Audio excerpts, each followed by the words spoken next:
बाराबंकी में अब तक लोकसभा चुनाव 17 बार हो चुके हैं। 5 बार कांग्रेस यहां से विजयी रही है, 4 बार समाजवादी पार्टी और भाजपा 2 बार, वहीं बहुजन समाज पार्टी 1 बार विजय रही है। इस बार कांग्रेस अपनी सीट को लेकर काफी उत्सुक है। उसने अपना प्रत्याशी तनुज पुनिया को चुना है। तो तनुज पुनिया से बातचीत करते हैं और देखते हैं कि क्या मुद्दे लेकर वो जनता के बीच उतरेंगे। सबसे पहले तो मैं धन्यवाद देना चाहूँगा माननीय राहुल गांधी जी का, माननीय प्रियंका गांधी जी का, जिनकी वजह से मुझे यहाँ बाराबंकी में लोकसभा का टिकट मिला है। उसके अलावा हमारे जो राष्ट्रीय अध्यक्ष हैं, सबसे पहले तो मैं धन्यवाद देना चाहूँगा माननीय राहुल गांधी जी का, माननीय प्रियंका गांधी जी का, जिनकी वजह से मुझे यहाँ बाराबंकी में लोकसभा का टिकट मिला है। उसके अलावा हमारे जो राष्ट्रीय अध्यक्ष हैं माननीय राहुल गांधी जी, उन्होंने स्पष्ट कर दिया है कि ये चुनाव किसान को केंद्र बिंदु लेकर के चलेगा। राजनीति का अगर केंद्र बिंदु किसान को बड़े दशकों के बाद किसी ने बनाया है तो वो राहुल गांधी जी। और हमारा बाराबंकी जो है वो 85% किसान से भरा हुआ है। हमारे क्षेत्रवासी 85% जो है जमीन से जुड़े लोग हैं। तो किसान का ही मुद्दा मेन रहेगा, किसान के लिए ही लड़ाई लड़ी जाएगी। उसके बाद नौजवान के लिए जो उनको रोजगार नहीं मिल रहा है, जो आज बेरोजगार फिर रहे हैं, आत्महत्या करने में मजबूर हो चुके हैं, तो नौजवान भी इसी में रहेगा। बाराबंकी के स्थानीय मुद्दे क्या हैं? आप किन स्थानीय मुद्दों को लेकर जनता के बीच आ रहे हैं? स्थानीय मुद्दों में सबसे बड़ा मुद्दा इस समय है ट्रॉमा सेंटर का। बड़ा संघर्ष के बाद माननीय सांसद डॉक्टर PL पुनिया जी ने ट्रॉमा सेंटर बनवाया था यहाँ पे, ताकि बाराबंकी से कोई रेफर ना हो लखनऊ, ट्रॉमा सेंटर यहीं पे इलाज हो जाए, जान बच सके। लेकिन वो बिल्डिंग खड़ी हो गई, मशीनें आ गई, लेकिन सरकार बदलने के कारण उसको सबसे ऊपर वाले स्तर पर ले जाकर ताले में बंद कर दिया गया। और आज तक वो ट्रॉमा सेंटर इमरजेंसी की तरह इस्तेमाल हो रहा है और उसमें कोई इलाज नहीं होता, सिर्फ इमरजेंसी की तरह उसको इस्तेमाल किया था। ट्रॉमा सेंटर में अभी भी रेफर कर दिए जाते हैं लखनऊ लोग, तो उसको खुलवाने का काम प्राथमिकता पे किया जाएगा।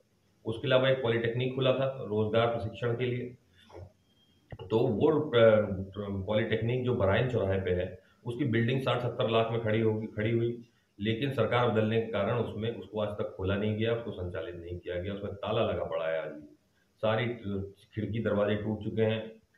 तो रोजगार अगर क्षेत्रवासियों को देना है तो प्रशिक्षण भी देना बहुत जरूरी है, और उस प्रशिक्षण के लिए वो पॉलिटेक्निक खुलवाया गया था, तो वो पॉलिटेक्निक खुलवाना भी बहुत जरूरी है। रोजगार के लिए सूत मिल, शुगर मिल है हमारी, बंद पड़ी है सालों से। इंदिरा गांधी जी के जमाने में खुली थी, लेकिन आज वो भी बंद है। अच्छा, बाराबंकी की वर्तमान सांसद ने विकास कार्यों को लेकर के जिले की तस्वीर कितनी बदली? उनके ऊपर ये भी आरोप है कि उन्होंने अभी तक अपनी सांसद की जो है निधि ही नहीं खर्च की, तो इसको लेकर के क्या कहेंगे आप? उन्होंने ज्यादा काम कराया नहीं पूरे क्षेत्र में। पहले तो कुछ साल वो दिखी नहीं क्षेत्र में, उसके बाद जब वो आई तो थोड़ा मोड़ा सोलर लाइट उनकी दिखी क्षेत्र में। उसके अलावा कोई काम नहीं कराया गया। पूरा क्षेत्र 5 साल में 25 साल पीछे हो गया है। तो ये लोग कहते हैं, मुझसे मैं नहीं कह रहा हूँ, ये लोग कहते हैं कि कोई काम नहीं हुआ। जब कोई काम नहीं हुआ तो लोग पसंद भी नहीं कर रहे हैं उनको, तो इसलिए उनका जो है जो सांसद निधि खर्च की कि नहीं की ये तो मुझे पता नहीं कितनी खर्च हुई, लेकिन काम नहीं दिखता उनका। अच्छा, कांग्रेस के राज्यसभा सांसदों ने भी जिले में कुछ विकास कार्य करवाए हैं, इसको लेकर क्या कहेंगे? बाराबंकी में जी, बाराबंकी में तो केवल माननीय सांसद डॉक्टर PL पुनिया जी के विकास कार्य हुए, और हर गांव में, हर ग्राम सभा में कुछ ना कुछ विकास की छाप जरूर छोड़ी है उन्होंने। चाहे सोलर लाइट हैंडपंप हो, रोड इंटरलॉकिंग खड़ंजा हो, अंबेडकर जी की जो सुरक्षित जमीन होती है हर गांव में, वहां पे बाउंड्री वॉल बन सकती थी। आजादी के बाद से अब तक 2 या 3 बनी थी, और पिछले 10 साल में वो 55 हो गई है। तो ये सारे कार्य माननीय सांसद डॉक्टर PL पुनिया जी के माध्यम से हुए हैं इस क्षेत्र में। अच्छा, इस बार जो मोदी फैक्टर है वो आपके क्षेत्र में क्या असर डालेगा? और एयर स्ट्राइक के हिसाब से चुनावी मुद्दा बनता जा रहा है आए दिन, उस पर क्या कहेंगे?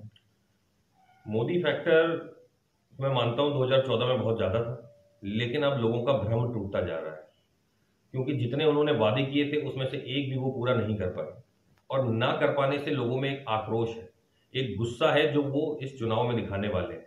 और कई लोग मोदी के जो कहते थे कि हम भक्त हैं, हम भक्त हैं, उसमें से बहुत सारे लोग जो है कन्वर्ट हो चुके हैं। आज कह रहे हैं बस इनको वोट तो कभी नहीं देंगे। रहा बात एयर स्ट्राइक का, तो एयर स्ट्राइक इन्होंने आर्मी ने करी है। अपने वायुसेना ने करी है।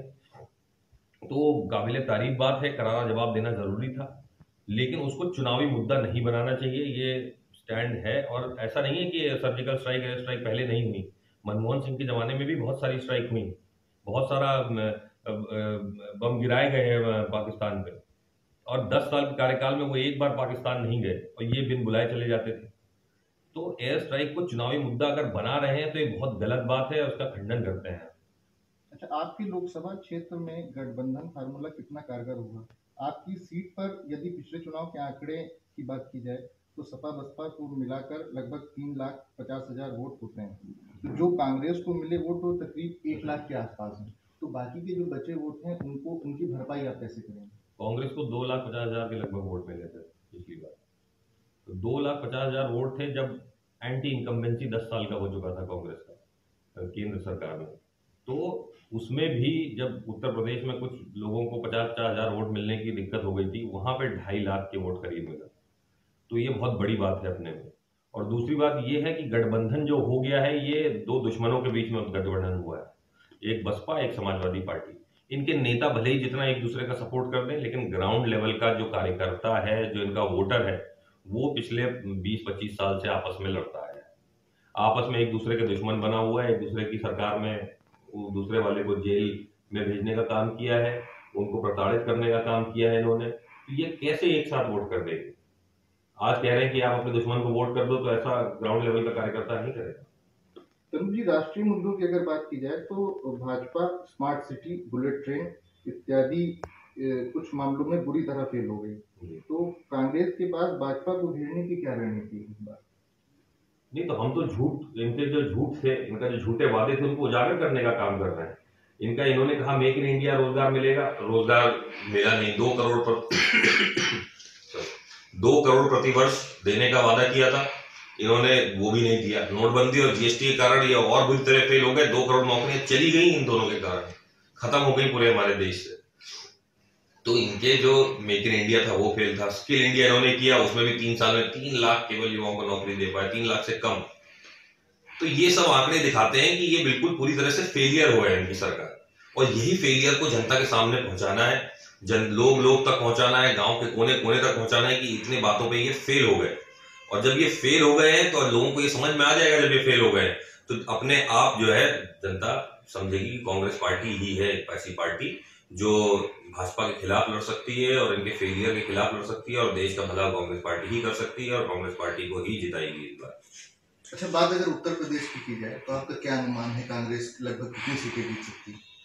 उत्तर प्रदेश में हम लड़ तो रहे हैं लगभग सारी सीटों पे, उसमें आराम से 40-50 के ऊपर आएगी सीटें, क्योंकि जब 2009 में हम लोगों ने 22 सीटें जीती थी, फिर उपचुनाव शायद हुआ, उसके बाद 1 सीट और आ गई थी।